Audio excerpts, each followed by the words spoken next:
the concept of anger, I think we have to think about the phases of anger. There are three phases of anger. One is somebody provokes me. I feel angry, okay? I don't have any control over that, right?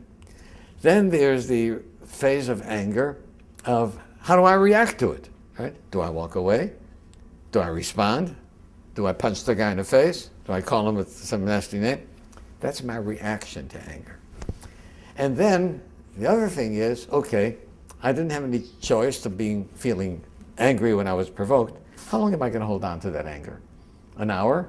A day? 22 years? Right? So in order to keep things straight, I give these three phases three different names. The feeling of anger, I call anger. The reaction to anger, I call rage. And the hanging onto the anger is called resentment. Right?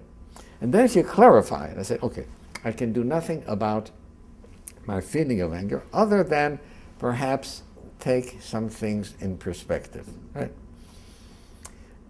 One of my father's teachings that helped me a great deal was that when somebody did something to my father which should have provoked anger, my father would say, you know, what he did was so foolish. If he only knew how foolish it was what he did, he wouldn't have done it. So, you know, I feel sorry for that person for being such a fool.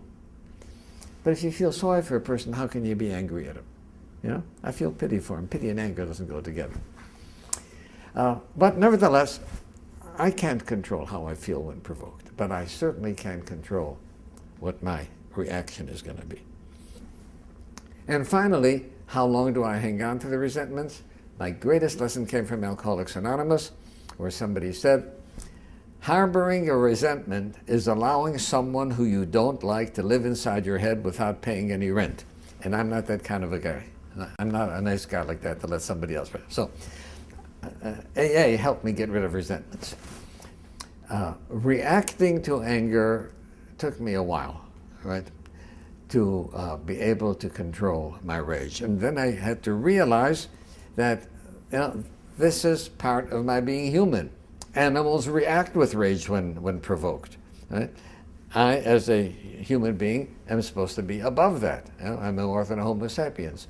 So I learned how to control my anger. So I think those are, if a person keeps those things in mind, right? And there's some people who feel guilty for feeling angry, right? Especially at a parent. Right? You don't have a choice, right? The feeling of anger is nothing to yourself. And if you don't have a choice, there's no reason to feel guilty about it. How you react? Oh.